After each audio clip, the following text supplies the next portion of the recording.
मला अटक करू द्या, ज्या जेलमध्ये असेल त्या रस्त्याने जाईल, तेव्हा कोट्यावधी लोक रस्त्यावर दिसतील, लाट काय असते ते कळेल, असा रोखठोक इशारा आंदोलक मनोज जरांगे यांनी उपमुख्यमंत्री देवेंद्र फडणवीस यांना दिला. तसेच कुठलीही यंत्रणा वापरा, काही झालं तरी ही हटत नाही असे म्हणत त्यांनी प्रसार माध्यमांशी संवाद साधला. मनोज जरांगे यांनी राज्य सरकारवर यावेळी हल्लाबोल देखील केला आहे. काय म्हणाले ते बघूया सविस्तर. 50% आत घ्यायचं असेल ओबीसी आरक्षणात तर मागास सिद्ध असायला लागतं. पुन्हा त्याच्या विषयावर आलो, झाला सिद्ध. आता तुमचं म्हणणं आहे 50% आत 10% बसत नाही. इकडे बडबड करायला कशी जमते मंत्र्याला आणि आमदाराला? धरणं धारेवर तो आहे ना, त्याला जाण म्हणत दिल्लीला मोदी साहेबाकडे, वाढव ना कॅप, कर ना 102वी 103वी घटना दुरुस्ती, आणि जर केली तर द्या ना अधिकार. राज्य मागासवर्ग आयोग सांगतो, केंद्रीय मागासवर्ग आयोग सांगतो ना की जी मागास सिद्ध जात झाली तिला ओबीसी आरक्षणात घ्यावं लागतं. आमच्याकडे अहवाल तर द्या. हंसराज अहिर साहेब बोलले ना, आमच्याकडे केंद्रानं अहवाल तर द्या, आम्ही वाढवतो कॅप. दिला का सरकारनं? 50%ची कॅप उठवली तर तुम्ही हे 10% आरक्षण स्वीकारायला, पण सगळ्या सोयऱ्यापासून लांब जाणार नाही. तुम्हाला स्वीकारायचंच ना 10% ओबीसी आरक्षण घेतल्यावर स्वीकारायला काय हरकत आहे? असं काय म्हणत?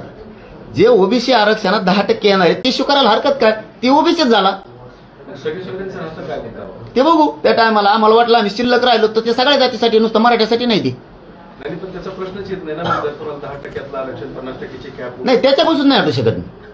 त्याच्यापासून मी हटू शकत नाही. ओबीसी आरक्षण आणि सगळ्या सोयऱ्यांच्या मागणीपासून हटू शकत नाही. प्रश्न एवढाच आहे, ते सगळ्यांना घ्यायचं नाही. ते 2-250 जणांसाठी त्यांच्यासाठी केलंय त्यांनी, त्यांच्यासाठीच मरमर चालली मैबी. ते मान्य करा म्हणतात ना, करतो, पण ते 10% ओबीसी आरक्षणात द्या, तो मराठा घेणार नाही, कारण ती आमची मागणीच नाही.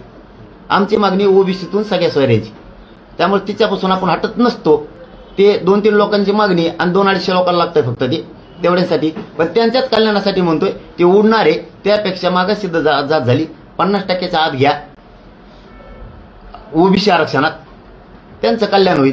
मी हटत नसतो, फक्त मला मान्य करायचा विषय त्यांचा, तर मी ते 10% मान्य करतो, पण त्याला ओबीसी आरक्षणात घ्या. पण सगळ्या सोयऱ्यापासून आणि ओबीसी आरक्षणापासून जेललाच नाही, कुठं टाकलं तरी मी हटत नाही म्हणजे नाही. पाटील, 10% मध्ये राजकीय आरक्षण नाही हा कळीचा मुद्दा आहे तुमच्यासाठी, असा आरोप होता. काय राजकीय आरक्षणाचा विषय 10% नाही. आम्ही त्याच्यासाठी नाही म्हणत.